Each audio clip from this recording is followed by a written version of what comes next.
दोस्तों, कैसे हैं आप सब लोग। उम्मीद करती हूँ कि आप सब लोग अपने अपने घरों में सुरक्षित होंगे। तो चलिए दोस्तों, आज की बड़ी और ताज़ा खबरों पर हम अपनी नजर डालते हैं। तो दोस्तों, सबसे पहले प्रधानमंत्री द्वारा किए गए संबोधन में कुछ बड़ी और अहम बातों पर नजर डालते हैं। दोस्तों, प्रधानमंत्री के राष्ट्र के नाम अपने संबोधन में आत्मनिर्भर भारत के संकल्प पर बल दिया। प्रधानमंत्री का पूरा भाषण आत्मनिर्भर भारत के मुद्दे पर ही टिका। इसका मार्ग एक ही है, आत्मनिर्भर भारत। हमारे यहां शास्त्रों में कहा गया है, एषः पंथः, यानी यही रास्ता है आत्मनिर्भर भारत। प्रधानमंत्री ने विशेष आर्थिक पैकेज की भी घोषणा की है। एक विशेष आर्थिक पैकेज की घोषणा कर रहा। यह आर्थिक पैकेज आत्मनिर्भर भारत अभियान की अहम कड़ी के हालांकि लॉकडाउन को आगे बढ़ाने पर प्रधानमंत्री ने कुछ स्पष्ट नहीं किया, लेकिन यह इशारा कर दिया है कि जनता अभी लॉकडाउन का एक और चरण का सामना करने के लिए तैयार रहे। सभी एक्सपर्ट्स बताते हैं, साइंटिस्ट बताते हैं कि कोरोना लंबे समय तक हमारे जीवन का हिस्सा बना रहेगा, लेकिन साथ ही हम ऐसा भी नहीं होने दे सकते कि हमारी जिंदगी सिर्फ और सिर्फ कोरोना के इर्द गिर्द ही सिमट कर रह जाए। हम मास्क पहनेंगे, 2 गज दूरी का पालन करेंगे, लेकिन अपने लक्ष्यों को दूर नहीं होने देंगे। इसलिए लॉकडाउन का चौथा चरण, लॉकडाउन 4, पूरी तरह नए रंग रूप वाला होगा, नए नियमों वाला होगा। इस संकट में local manufacturing, local market, local supply chain का महत्व बराबर समझा दिया है। आत्मनिर्भर भारत का संकल्प कोरोना संकट से भी ज्यादा विशाल। पीएम मोदी ने कहा, हम पिछली शताब्दी से ही लगातार सुनते आए हैं कि 21वीं सदी हिंदुस्तान की है। भारत में रोज बन रही है 2 लाख पीपीई किट और N95 मास्क। पीएम ने कहा कि जब कोरोना संकट शुरू हुआ तब भारत में एक भी पीपीई किट नहीं बनती थी, न N95 मास्क का नाम मात्र ही उत्पाद होता था। आज स्थिति यह है कि भारत में ही हर रोज 2 लाख पीपीई किट और 2 लाख N95 मास्क बनाए जा रहे हैं। सिस्टम से लेकर सप्लाई चेन तक में बदलाव लाने की जरूरत।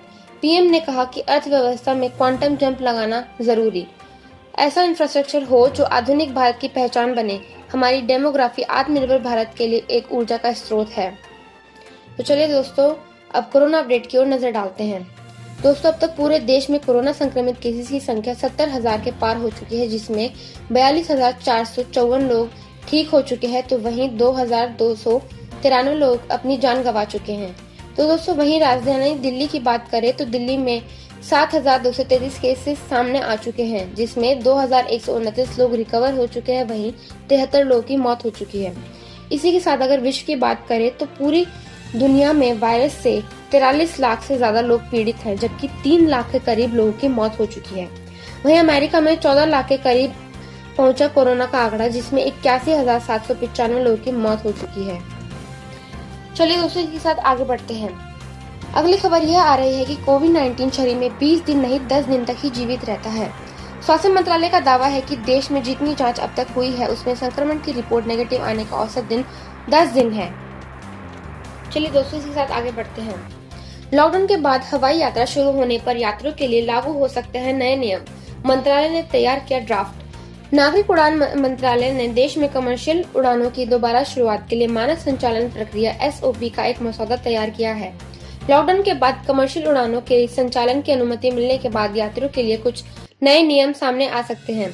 इसमें कोविड-19 से संबंधित प्रश्नावली भरना, कैबिन लगेज की मनाही, आरोग्य सेतु ऐप का इस्तेमाल और विमान के टेक ऑफ के समय से 2 घंटे पहले एयरपोर्ट पहुंचना शामिल हो सकता है। दोस्तों, अगली खबर यह आ रही है कि 16 मई से शुरू होगा वंदे भारत अभियान का दूसरा चरण। 139 फ्लाइट से 31 देशों से लाए जाएंगे भारतीय नागरिक। यह दूसरा चरण 16 मई से शुरू किया जाएगा, जो 22 मई तक चलेगा। चलिए दोस्तों, अगली अपडेट की ओर नजर डालते हैं। एक खुशखबरी है, 18 मई से चलेंगी दिल्ली मेट्रो। कोरोना लॉकडाउन के दौरान देश में कल रेल सेवा बहाल हो गई है। भारतीय रेल के बाद अब दिल्ली मेट्रो की सेवाएं जल्द शुरू होने की उम्मीद की जा रही है। दिल्ली मेट्रो के ट्वीट से ऐसे संकेत मिल रहे हैं कि मेट्रो सेवाएं जल्द शुरू हो सकती हैं। DMRC ने ट्वीट कर कहा, सुरक्षित संचालन शुरू करने के लिए विशेष रूप से प्रशिक्षित हाउसकीपिंग कर्मचारियों को स्टेशन पर तैनात किया गया है, ताकि यात्रियों के आवागमन क्षेत्रों और एएफसी गेट्स, लिफ्ट और एस्केलेटर की सफाई सुनिश्चित की जा सके। इसी के साथ दोस्तों अगली खबर ये आ रही है कि दिल्ली में 17 मई के बाद लॉकडाउन में कितनी ढील दी जाए, सीएम केजरीवाल ने व्हाट्सएप नंबर पर आज शाम 5 बजे तक मांगे सुझाव। दोस्तों सीएम केजरीवाल ने ट्वीट किया कि 17 मई के बाद दिल्ली में लॉकडाउन में कितनी ढील देनी चाहिए। कृपया अपने सुझाव 8800007722 पर आज शाम 5 बजे तक व्हाट्सएप कर 1031 पर अपने सुझाव रिकॉर्ड करें। बात है कि अभी कोरोना काफ़ी फैला हुआ है। लॉकडाउन पूरी तरह से तो खत्म नहीं किया जा सकता। क्या लॉकडाउन में ढिलाई दी जानी चाहिए? अगर ढिलाई दी जानी चाहिए तो कितनी ढिलाई दी जानी चाहिए? किस किस क्षेत्र में ढिलाई दी जानी चाहिए? क्या बसें चालू होनी चाहिए? क्या मेट्रो चालू होनी चाहिए? क्या ऑटो चालू होनी चाहिए? टैक्सी चालू होनी चाहिए? क्या काफ़ी तकलीफ हो रही है। तो मुझे कल शाम को 5 बजे तक अगर आप लोग अपने अपने सुझाव भेज दें, मैं जनता के सुझाव भी ले रहा हूँ, एक्सपर्ट से भी बात करूँगा, डॉक्टर से भी बात करूँगा, और जितने सुझाव आएंगे अच्छे सुझाव, ये मैं क्लियर कर दूँ, ये कोई वोटिंग नहीं है कि सुझाव को इतने वोट मिले, ये कोई उस तरह की कोई वोटिंग नहीं है। चलिए दोस्तों आगे बढ़ते हैं। मनमोहन सिंह एम्स से डिस्चार्ज, तबीयत में सुधार के बाद डॉक्टरों ने लिया फैसला। दोस्तों पूर्व प्रधानमंत्री डॉक्टर मनमोहन सिंह को एम्स से मंगलवार को दोपहर में डॉक्टरों की सलाह पर उन्हें डिस्चार्ज कर दिया गया है। बता दें कि रविवार शाम से एम्स आईसीयू में भर्ती थे। इसी के साथ आगे बढ़ते हैं दोस्तों। कंस्ट्रक्शन उद्योग से जुड़े 40,000 मजदूरों के खाते में फिर रुपए देगी केजरीवाल सरकार। जी हाँ दोस्तों, दिल्ली में काम करने वाले मजदूरों को इस महीने फिर दिल्ली सरकार देगी 5,000 की सहायता राशि। इसके लिए रजिस्ट्रेशन की प्रक्रिया 15 मई से शुरू हो जाएगी। दिल्ली में कई सारे कंस्ट्रक्शन पे काम करने वाले मजदूर हैं, गरीब लोग हैं, और कोरोना की सबसे बड़ी मार गरीबों को पड़ रही है। पिछले महीने हमने कंस्ट्रक्शन वर्कर्स की मदद करने के लिए सबके बैंक अकाउंट में 5-5 हज़ार रुपये डलवाए थे। इस महीने फिर से उनकी मदद करने के लिए हम लोग उनके अकाउंट में 5-5 हज़ार रुपये और डलवा रहे हैं। कुछ के अकाउंट में डल चुके हैं दोबारा, और जो बच गए उनके अकाउंट में और डलवा रहे हैं। दोस्तों अगली खबर चीन की ओर से आ रही है। कोरोना के नए मामले मिलने के बाद वुहान में पूरी 1.1 करोड़ की आबादी का होगा टेस्ट।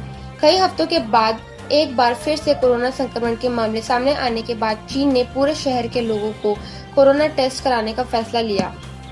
दोस्तों अगली खबर भी चीन के साथ जुड़ी हुई है। सैटेलाइट तस्वीरों से खुलासा, भारत से 684 किलोमीटर दूर कृत्रिम द्वीप बना रहा है चीन। इस समय जहां पूरी दुनिया कोरोना वायरस के संकट से जूझ रही है, वहीं चीन भारत से 684 किलोमीटर की दूरी पर एक कृत्रिम द्वीप बना रहा है। इसी के साथ दोस्तों आगे बढ़ते हैं।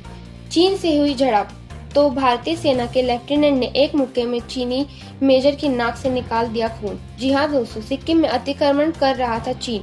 भारतीय लेफ्टिनेंट ने एक मुक्के में चीन मेजर को कर दिया चित। चलिए दोस्तों अगली अपडेट की ओर नजर डालते हैं।